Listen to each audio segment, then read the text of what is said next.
This week on the Honor Roll podcast, we'll be exploring audio storytelling in a whole new way with students from the Judy Genshaft Honors College Writing for the Ear course. Coming up next.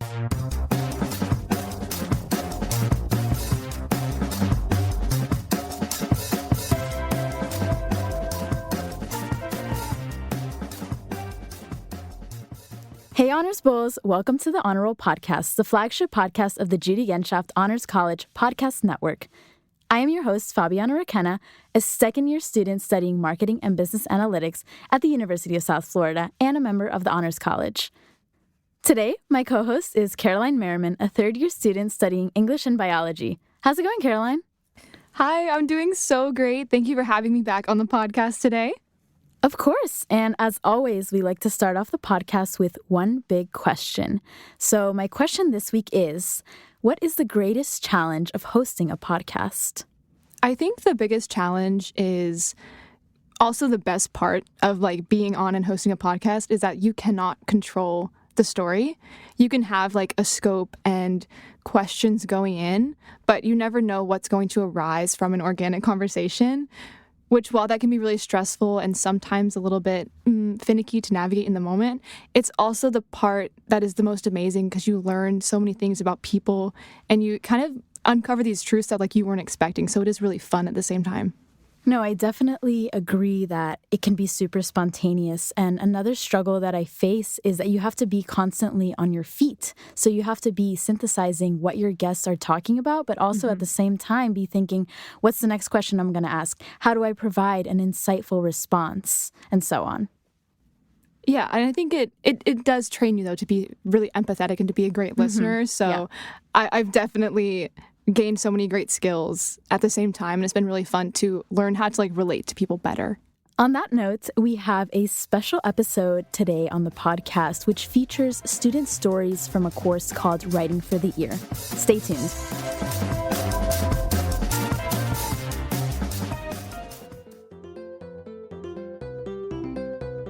I'm Charles Adams. I'm the Judy Genshaft Endowed Honors Dean at the Judy Genshaft Honors College at USF. My favorite honors memory is hard to identify. I have so many wonderful memories. But one recent event that stands out is the opening of our beautiful new building on the Tampa campus. It is the finest honors facility in the country, and I am so proud of what we've achieved here. All right, joining us now, we have Professor Deepak Singh and honor students Emily McLeod and Daniela Charco. Would you like to introduce yourselves? Hello, I'm Amelie McLeod. I'm a world languages and cultures major with double concentration in German and Chinese, and also a international studies major, and I'm a sophomore. Hi, I'm Daniela Charco, but I go by Danny, and I'm a first-year exercise science major. Hi, my name is Deepak Singh, and I have a master's degree in creative writing from Boston University, and I've been teaching here at Honors College for the last 4 years. I teach a variety of courses, travel writing, fiction, poetry, and writing for the year for this semester. And I'm primarily a writer, but turned teacher also. Thank you. All right, well, thank you all for joining us today. I'm so excited to get to talk to you guys about the Honors Arts and Humanities course that Amelie and Daniela took, called Writing for the Ear, Radio Features, Podcasts, and Documentaries, that is taught by Professor Singh. So, Professor Singh, can you tell us what inspired you to create the course and maybe some of what it entails for students? Thank you. I've been a print writer for 15 years now. I've written 2 books, and I've written for all the print magazines. But where I learned to write was radio. I started working for BBC World Service when I was still in India, and when I moved to America, I started doing stories for NPR, National Public Radio, and The World that comes out of Boston. So my writing is very much geared towards audio and radio, and my editor in Boston was always slash my writing into half, just saying you do not need half the words for radio. For example, if you want to say, I am feeling disappointed, she's like, no, use sad. I'm sad. Same word, and it is only one syllable, and it sits easy on your tongue. So my first love is radio, and I wanted to try teaching the art of writing for the ear this semester, and I'm loving what I'm seeing right now. Great, and I think that truly goes to show that honors courses can fully immerse students into a realm that their core major courses you don't really have the opportunity to do that. And you also get to obtain a skill set that differentiates you guys from other people. So Emily and Daniela, can you tell us a little bit about what drew you to the course writing for the year? Yeah, I've always really liked creative writing. I was that kid who always entered the short story contest in school or did the extra credit poem. And I've never really tried writing for the year or anything like that. It's always been mostly literature type of writing. And so I was like, oh, that looks like something cool that could potentially be in my realm, but also take me out of my comfort zone. So it just really caught my attention that I was like, oh, it's a different type of writing than what I usually do. For my case, I really wanted beforehand, I even thought about this course. I was thinking about being a creative writing minor, but parental concerns, things like that, I didn't even know if I would be able to do it. Plus, I'd never even gotten criticism on my writing before, so I wasn't very confident. So I thought this was a really interesting way to pursue that just through a certain class. And me and my friend always joked that one day we'd have a podcast together. So you both mentioned that you kind of like the approach to the class of it's something that, you kind of wanted to push yourself and it's something that you always wanted to pursue, but it's not necessarily what you're going to do for a career. So Professor Deepak, how do you structure the class for all students so that students from different majors are really able to apply what they're learning to themselves and continue to use that for the rest of their lives? So how do you structure the course for such a diverse array of students? Thank you. What makes it exciting is that students are from diverse backgrounds, different majors, and I allow them to write about anything. Some people have gone to Argentina as a study abroad. Some people have lived and grew up in France, like Amelie right here. And Daniela has a very interesting background. So what I do is I let them, I don't give them any guidelines about what they can write, but just say you can write whatever you want. And that gives them the, a permission that they can express themselves. So, and we, the 19 students and all of us, the 19 of us read everybody's work and sit down in class and talk about it, what's working or what's not working. So it's a workshop-based, not a lecture-based class. And my opinion is just one of them out of the 19. I say, whatever I say, you can take it or leave it. But other 19 students, what they have to say, you also have to listen to them, because ultimately when your voice is going to be heard by thousands of people, you'll be talking to them, not just me. Mm-hmm. So Emily and Danny, would you like to tell me a little bit about the project-based learning about the class and what you did for your projects? I can go first, I guess. The first thing we did in class was mostly listen to audio stories, learn become more comfortable with writing and the short story concept, I think. And then we used this to implement into our first project, which is the one that we used to get critiques and improve our writing further. And then our final project will be something that Professor Singh will only be listening to and critiquing, but that way we'll have a further impact. But we're very one thing I really like about the class is that we're able, like Professor Singh said, that we're able to do whatever we really want. We don't have to think too hard. We can just do it. Yeah, building off of what Amelie said, Professor Singh showed us we listened to a variety of different type of writings.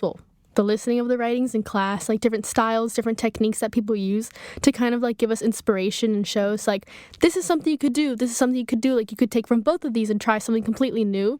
More so in terms of style than actual topics. And so he kind of gave us also the liberty our project can really be whatever we want. So we just kind of get to pick and choose from what we learn in class plus what we already know. And then that is what helped us get our project right, our 5 to 7 pages, our 6 to 7 minutes of audio. And then since we workshop it in class, so everyone's story gets played out loud and all of us have to read and listen to each other's stories before we actually go to class. And then we actually just talk about it all of class. We split it between 2 people. And we talk about it as if the person's not there, about what we like, what we feel, things that we would personally add. And it's just it's really good criticism. It's just good to grow. And then for our final project, I think we just all kind of have to take what we learned from each other and also from our own critiques, and find something that we want to do. Maybe it's like improving a better version of what you wrote, or maybe a continuation, or just something completely new, taking inspiration from something someone else wrote. Right. I think art critiques are super important. I remember I used to do this in high school for my art class, and I think it's a really good time to reflect on things that you might not consider, and it's really great to have an extra set of eyes, or in this case, ears, to listen to what you've done.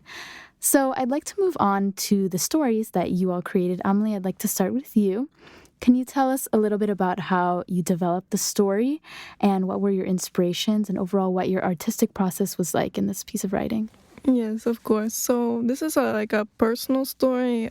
This actually happened. Like, this is my story. So after high school, after the situation that will be discussed in the story happened, I actually wrote most of this story right after. And then I was actually in class, once we started listening to some of the stories, I was like, this is kind of similar to what I written, and I was very interested to see it in audio format. And I was like, maybe I could make a few adjustments to kind of show a personal story and narrate it through me, since it is my story. So I wanted to add elements that maybe I wouldn't have thought about that I learned through the class. The story was I wanted to do something that made me and the person I portrayed, my mom's partner at the time, he was not the greatest person, but I wanted to show a story that was more neutral in a sense, that showed that he was also going through things at the time. But yeah. Before we have a listen, this piece deals with some mature themes and sensitive topics. Discretion is advised for younger listeners.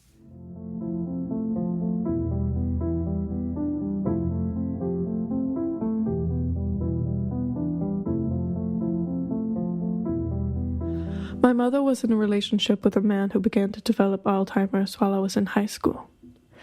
This is a brief story documenting the feelings I felt and experiences I had during that time.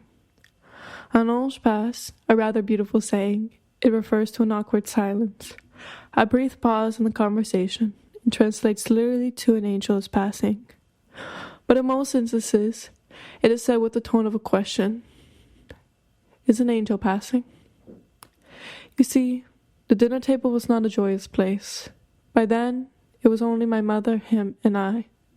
I kept the routine more as a formality, a way of appeasing my mother's wishes of being respectful, although it didn't matter much, because he would always mention how long it's been since we've eaten together.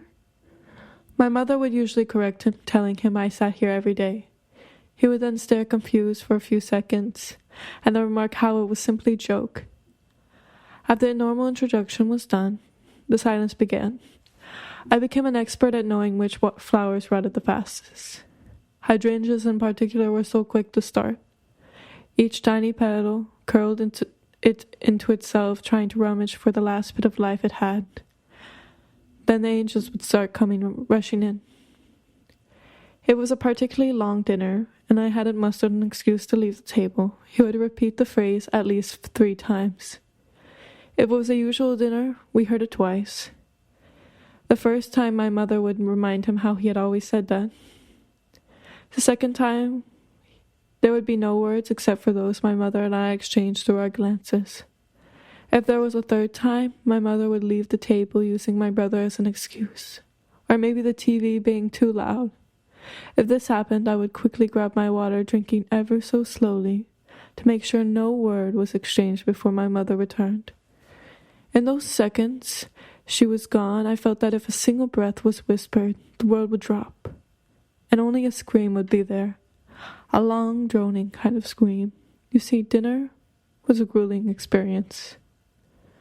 I suppose most people that write about how Alzheimer's affected their life achieved a revelation. They realized how awful the system was, or the grief of losing someone slowly, each second being another moment they could sadly not remember who they were. That was not my case. I didn't love this person. I didn't like them. I didn't feel sympathy when the police dragged him out of the house. All I could feel was the anger when he said he never remembered hitting us. It lingered, melting into my heart and rummaging around. He would never remember the pain he caused us. How in the first month of living together, he had slapped my brother across the cheek. How he had called me a bitch for not taking his hand.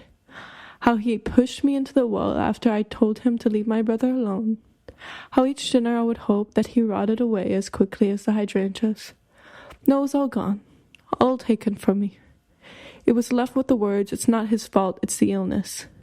I was left with no resolution, and the only advice I was given was to forget.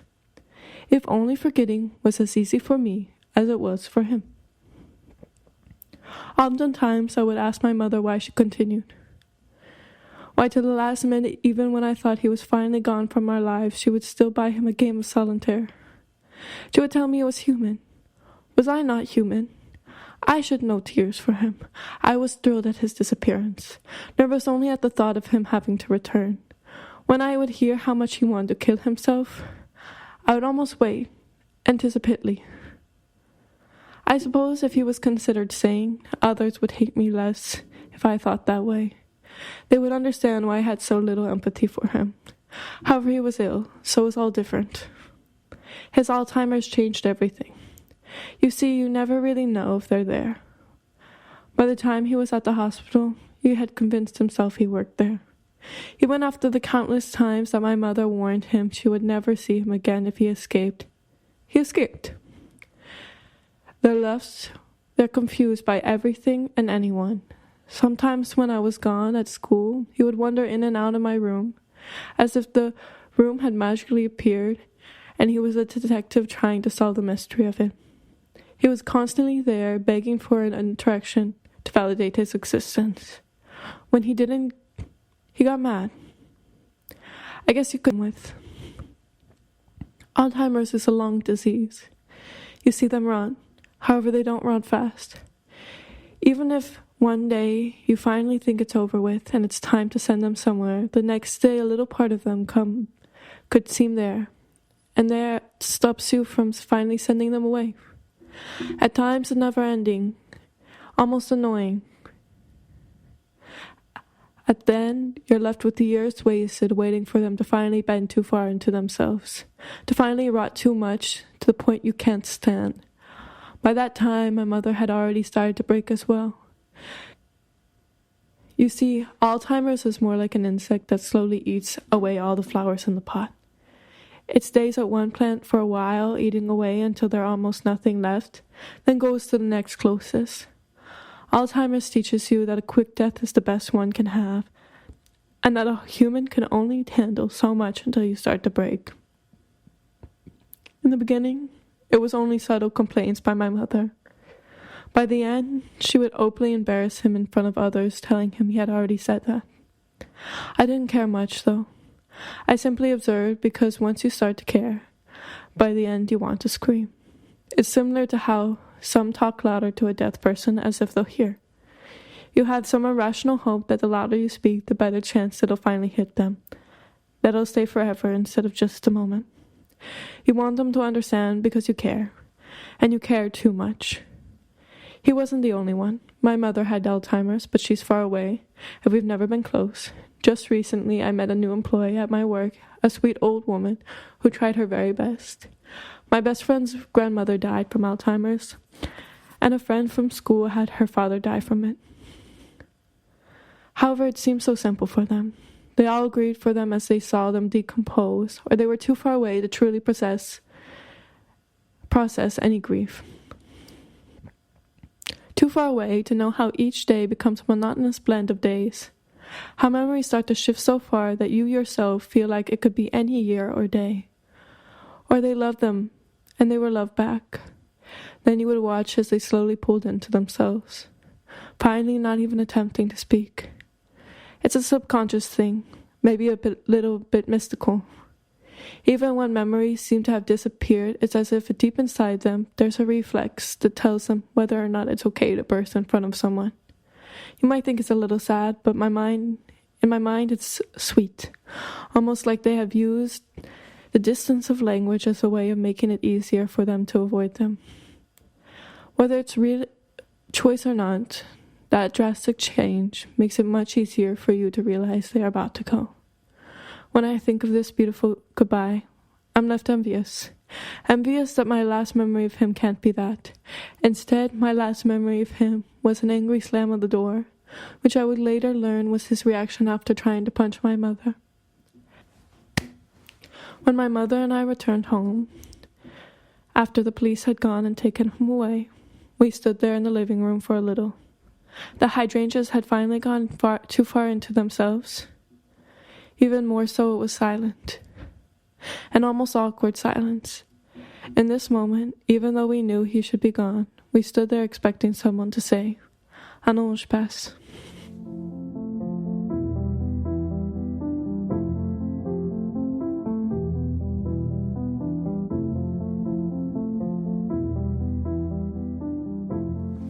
Thank you so much for sharing that beautiful piece with us.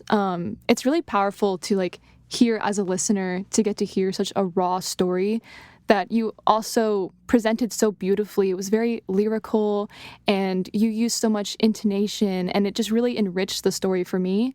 How do you think that this was a platform for you to open up and use the audio medium and what you learned in class to share such a sensitive topic in such a beautiful and emotionally gripping way? Thank you. I think so. Low-key difficult question, but to answer that to the best of my ability, I think obviously I learned all the aspects in class. Professor Singh one day had a French audio play, this French woman who had lost her mother, and I could resonate with that a lot too. And coming from a French background, I really wanted to implement something that had to do very personal with me. Even just the phrase, I think about "Un ange passe" every day.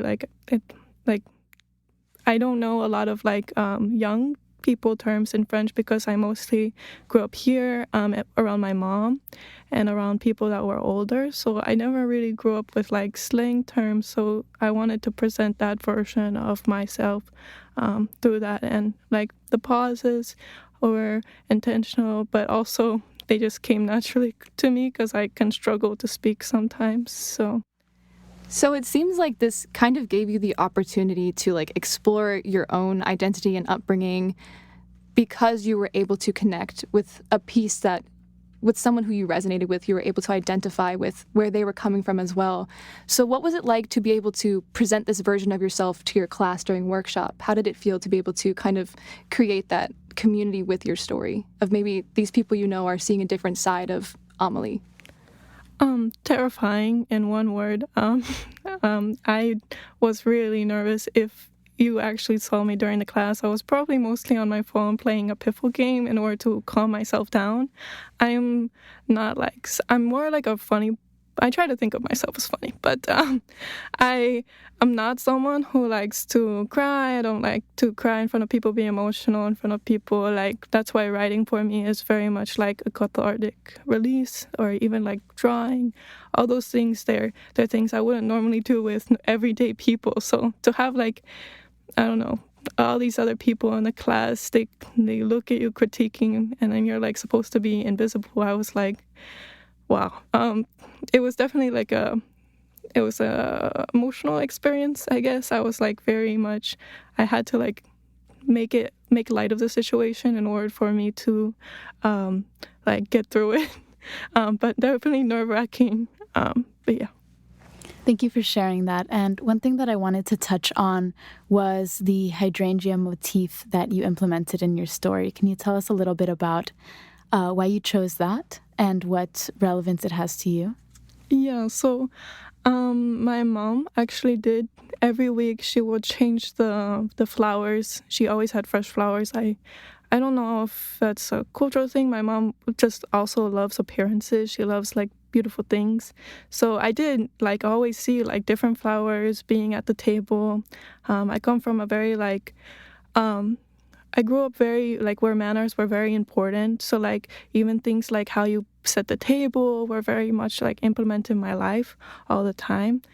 So, like, I didn't know, like, that the hydrangeas were, like, one of the things that rotted the fastest, things like that. And I thought I would implement that because I was also inspired, like, people like Sylvia Plath, or, like, also a author called Ocean Vuong. He really inspires my thought process, like his lyrical writing. Even though I don't like to write poetry, I actually like that lyrical writing that poets have, so I want to implement that. It's really interesting to hear how other creatives have inspired your process, which really relates back to like the nature of the class. So Danny and Professor Deepak, could you guys tell us a little bit about how you were able to relate to the story and how you took part in helping shape it through offering like critiques and suggestions during the workshop? First of all, thank you, Emily, for mentioning Ocean Vuong and Sylvia Plath. They're also my favorite writers and poets.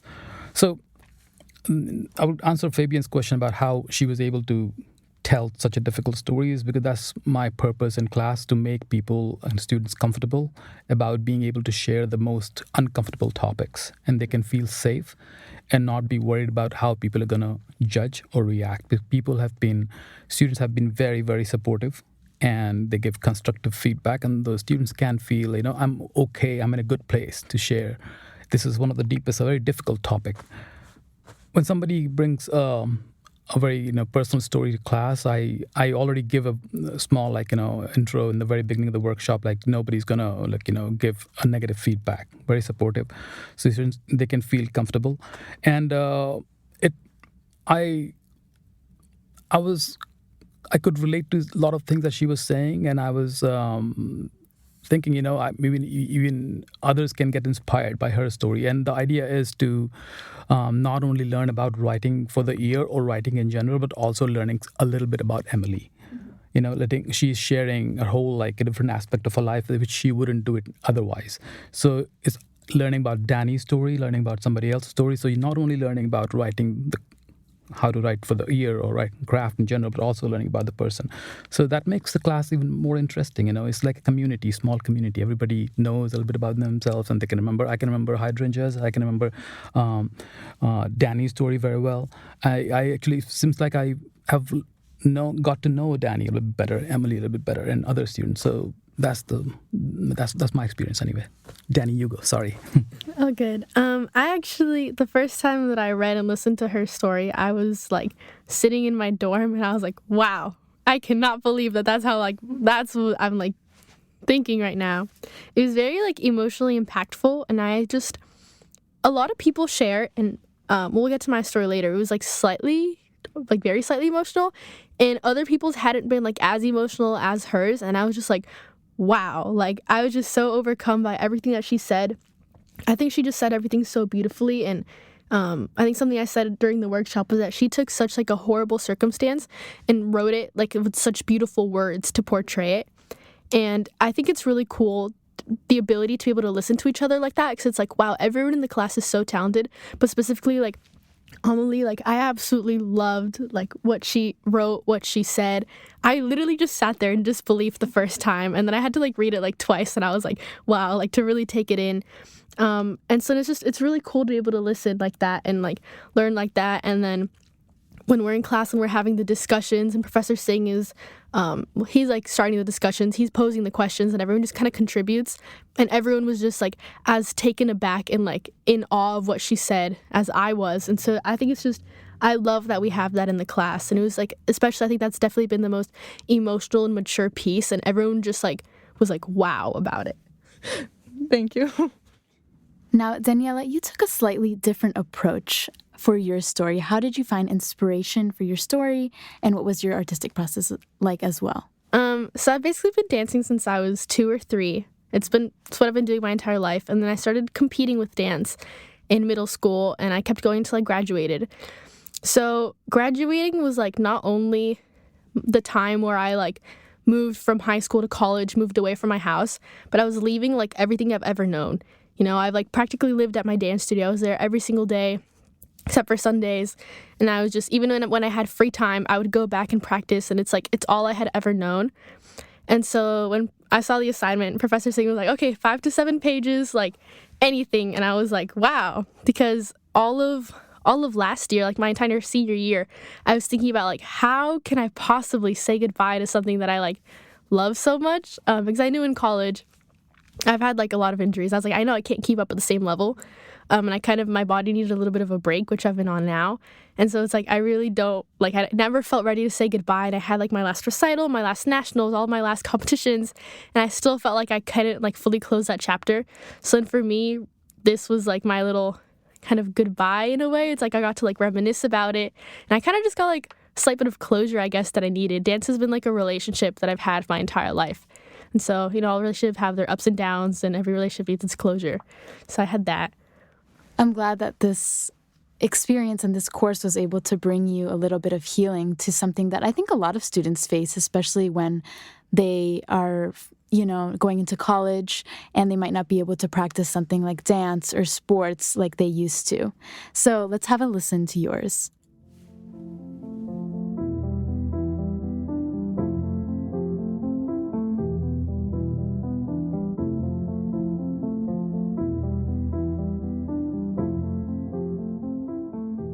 Come on, Danny, are you ready to head backstage? Is probably the most dreading question you could possibly ask me at a dance competition. It doesn't matter how confident I'm feeling to go on stage or how excited I am to go on stage, I will forever dread that walk. Despite the corridor only being maybe like 15-20 feet between the dressing room and the backstage, it is the longest walk of my life. And honestly, the only thing worse than that walk is watching the person in front of you perform, like when you're about to be next, and you watch them and they're actually amazing and they do everything perfectly. And all you're thinking is, wow, I don't want to be after them. And most people don't really watch the person before them. But personally, I can never take my eyes off of them, and I just talk to myself throughout their entire performance. How do you feel, Danny? Are you ready? Miss Vanessa always asks me as she walks with me. Miss Vanessa is my solo teacher, and she's always there to cheer me on when I nail a new skill, but she's also there to yell at me when I absolutely mess up in class. Having her by my side really calms me during that dreaded walk. As I check in and settle in backstage, all I can hear is the number before me being announced, and my inner dialogue takes over. Jazz category, give it up for Act 881, Feeling Good. In the jazz category, that cannot be good at all because jazz always beats ballet, but you know what? Maybe I have a chance. Let's see how good this girl is. Ooh, I love Michael Bublé. I would totally use a song if I did a jazz solo too. Her lines are gorgeous. Her costume's gorgeous too. Okay, focus for a second. Stop stressing. Oh, these turns. I don't want to do these turns in my solo. I hate turning. Why can't my solo just be all jumps? That would make my life so much easier. You know what? No, stop stressing. You ran up there in the dressing room. You hit the turns. Your jumps were high. It'll be fine. Just focus on letting the audience feel. You have so much fuel to power your emotions in this dance. Tomorrow marks 3 years since Daniel passed away, but that grief will always be there, so just use it. After all, this solo is dedicated to him. I just have to perform and the rest will fall into place, right? It's muscle memory at this point. My body knows the steps, the proper alignment, the technique. I just have to make them feel something and it'll all be okay. I can't believe this is my last regionals. After this, it'll be my last recital, my last nationals. Then it's time to retire from the competitive dance industry. Will I even find a place to keep dancing in college? What if I don't have time? Oh my gosh, I need to stop stressing about this. She is almost done. Maybe. Oh, I think she's almost done. Okay, let's just watch her. Oh, that was pretty. Ooh. She has really good tricks. I don't really have tricks in my solo, but again, I'm not ballet solo. I'm going against all these girls flipping over and doing all these crazy stunts. I think the song's about to pick up. How much you want to bet she's about to do something crazy right now? Okay, so far no. Oh, never mind. I was wrong. There it is. Okay. Oh, let me stretch my left split real quick because I do have a left split in my stance that I really need to focus on. Okay, shake it out, and let's just stretch for a second. Oh, wow, her jump was high. Oh my gosh. Remind me again why I do ballet solos? No, I don't stand a chance. But you know what? I'm gonna try my best. Last regionals. Yeah, last regionals. I can do this. Oh my god, wait, I'm next. No, she's literally done. I'm literally next. Ah, okay. Okay, here we go. Number 56 to build a home. Okay, it's game time. Wow, I really hate when they play this upbeat music when I'm about to start. Why are they taking forever? Oh, there it is. Okay. Come on, you got this. One turn done. Leg up. Nice. Turn. Okay. Spot. Don't get dizzy. Don't get dizzy. You got this. Pull up. Pull up. You have a turn. Okay. Okay, that turn worked. There you go. And jump. Okay, that was pretty good, I think. Okay. Wow. It's a good thing I stretched my split for this. Okay, bring it in. Up and around. Okay. Around you go. Let's go. Oh my gosh, I really wish I would have stretched my back better for this. I'm definitely gonna be feeling that tomorrow. Okay, now do your little dainty runs to the back. Wait, where's the middle? Okay, there's the middle. You got this. This is the part that counts the most. Pull up, pull up, pull up. Bring your leg closer to you. Here you go. Hardest turns. 1, 2. Ready? 1, 2. Oh my gosh. There's no way I just hit that. I've never hit that turn on stage before. Okay. Right, get ready. Don't get dizzy. 1, 2. 1, 2, 3. Change your spot. 1, 2. 1, 2, 3. Change your spot. 1, 2. 1, 2, 3. Last set of turns. Let's go. Catch your breath so you can get that good air time on your jump. Breathe. Hold your pose. You're a little bit early. Okay, and go. Ready, jump up. Ooh, okay, everyone cheered. I think it was good then. Oh, I almost rolled my ankle. That would have been really, really bad, but I'm glad I didn't. Okay, breathe. This is literally your only breathing time throughout this whole dance. Okay, my legs are getting really tired. What is this? Ready, last jump. 1, 2, get ready, up. Ooh, that felt a lot higher than usual. I hope it was higher than usual. Let's go, last little section. Breathe, because you're about to do a lot of turns and you're gonna be really dizzy. Okay, leg up, pull up so your leg goes higher. Ready? Here we go. 1, 2, 3, 4, 5, and fouette down. Oh my gosh, ow. I did not get to the floor correctly. That is most definitely gonna leave a bruise, but it's okay. Breathe, come down. That's it. You're done. I can't believe I'm done with my last regionals. I'm glad I went well. Well, I think it went well. I don't know, but I just hope Daniel's proud of me up there.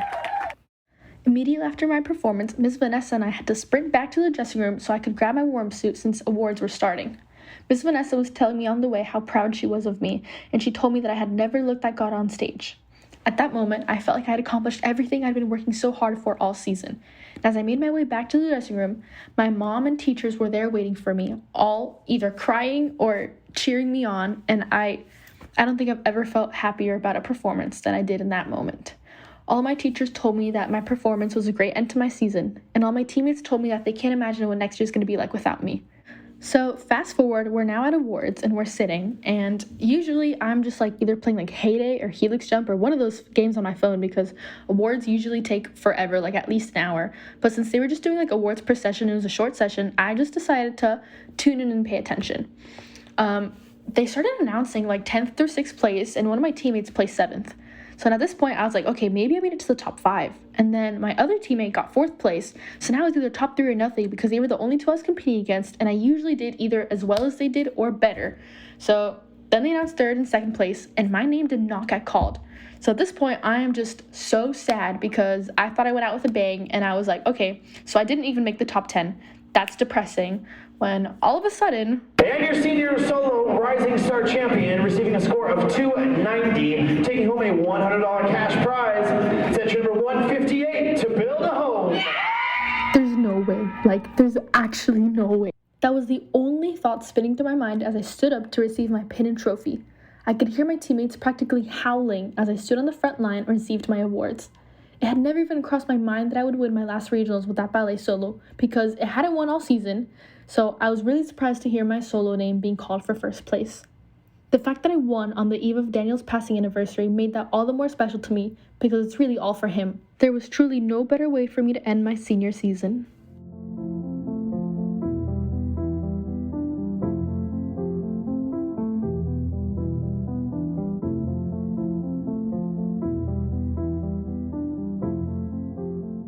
Thank you for sharing that beautiful story. it was really cool how you created the atmosphere using all the different like kinds of audio. Like we got to actually hear like the announcers during the events. And it's like I felt that stage fright myself. And so jumping between that and your internal monologue was really interesting. And so I think it really emotionally involved me in your story. And I think it's important that you took on the content of we don't just grieve over people and relationships, but we grieve over the things that we love, just like losing dance, especially during times of transition. So what inspired you to kind of have that multimedia approach of I'm going to use, the audio from the real event and then kind of input the internal monologue and then input the narration to like layer the story that way? Yeah, first, thank you. But since I've done creative writing before, and this was something completely different, so the examples that Professor Singh had showed us, there was some that had like a little bit of music in the background or some sort of like sound effect. Like if someone said like knock on the door, there's an actual knock on the door. And so then, actually, fun fact, when I first, what we just listened to is not what I wrote originally. I wrote something originally, same topic, and then I started reading it out loud to record it, and I was like, wow, I sound so lame. And I just absolutely hated it. And I was like, this just sounds so fake, and that's not what I'm trying to portray. So I quite literally, selected everything, deleted it, and I just started speaking. I just started recording it, and it's the recording that you just heard is 8 or 9 maybe different little recordings. And it's just based off of what I remember and what I wrote. I just sat there, I held my little phone to my face, and I just started recording from memory and from my feelings. And I was like, oh, okay, I kind of like that. And then when I actually got to the announcer part, I texted my mom and I was like, hey, you film everything. Any chance you still have those? And she's like, yeah, do you want me to send them to you? And I was like, yeah. And then I was like, since this was my little turn to experiment, because I'd already gone out of my comfort zone by not reading what I wrote, and I was just starting something new entirely. I was like, well, why not add the other elements, add in the other girl's solo, because I will literally never forget watching her and being like, wow, I'm cooked. And then having my own solo music, that definitely took me on a little memory lane trip. And the announcers, I actually the award ceremonies are probably my least favorite part of a dance competition. And so the fact that my mom still had those, even though I was no, I was always it doesn't really matter too much. It was really cool. So I was like, you know what, if I have all the resources and I have the time, I might as well just make a whole new project, try to make something cool out of it. You mentioned that you wanted to rebuild the story because it didn't feel like what you were truly trying to say. And I think you can hear it in your voice and in the way that you move throughout the piece, that it is completely authentic. And I think that's part of what is so moving about it.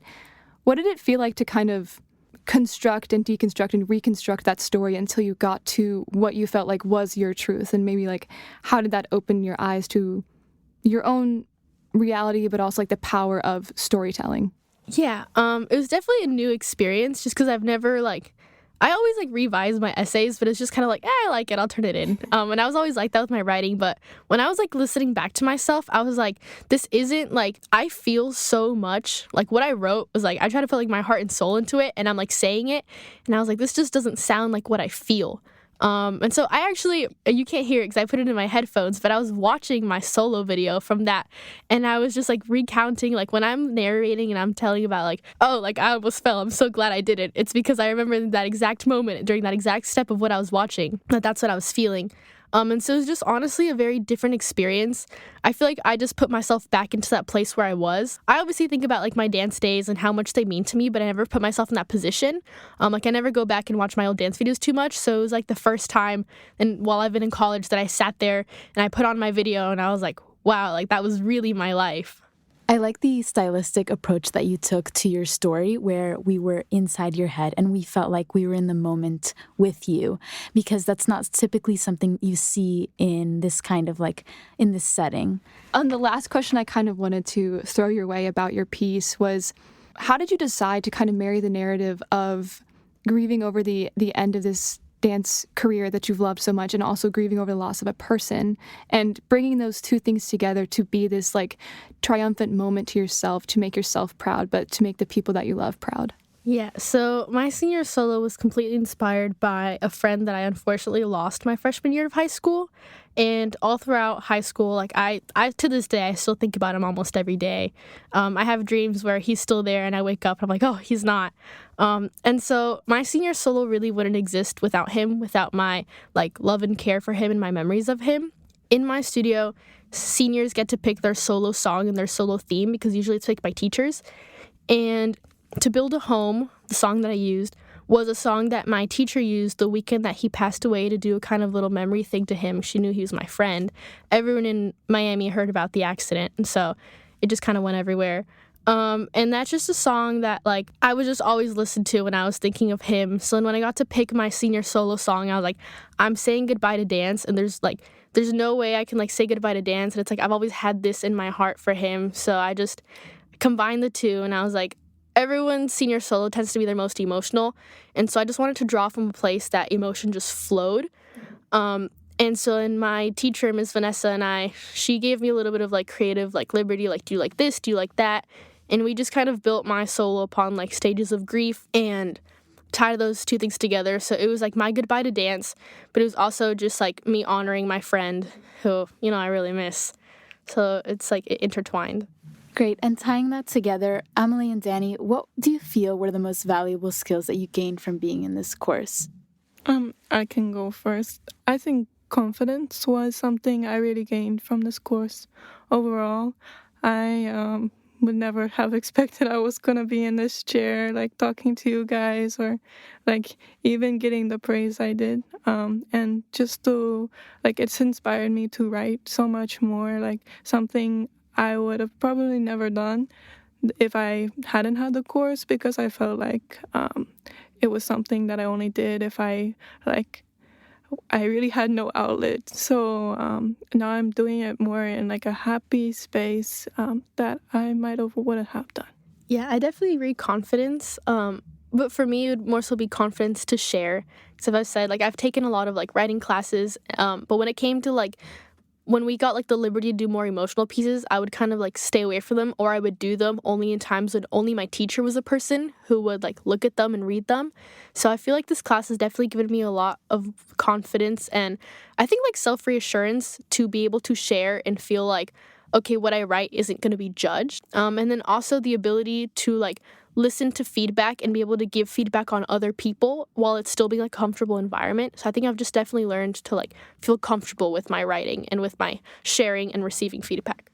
I think it's really cool that you guys weren't just able to, like, hone a creative craft that is kind of outside of your majors, but you were also able to take the time and space to process what has happened to you in your lives and kind of share that human experience so beautifully with, like, other people that you know.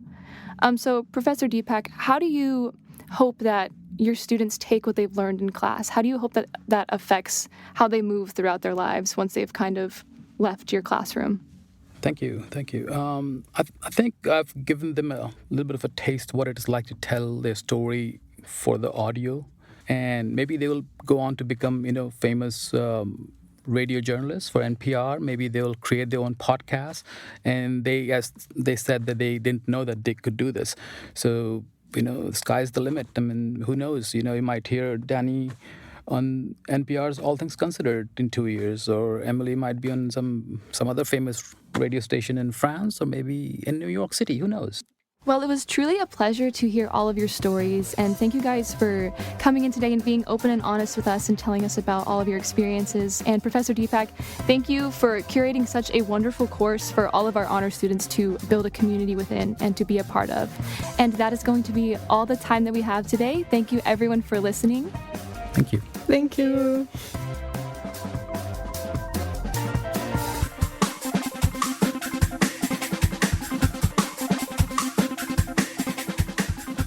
Well, thank you everyone for joining us back in the studio. I certainly enjoyed hearing those really moving student stories, and I was so impressed that our students were able to create such well thought out but, like, well executed stories with audio. What did you think about the podcast today? I just love that you can have different applications. So each student has their own way of expressing what they learn in class. And I think that's super moving. I really enjoyed listening to both. And it makes me want to take a course like this as well. So I'm really glad that we have courses like this here at the Honors College. If you're interested in more courses like this one, look at the Honors webpage at usf.edu/honors. And don't forget to check the Honor Roll newsletter for upcoming events, updates, and news.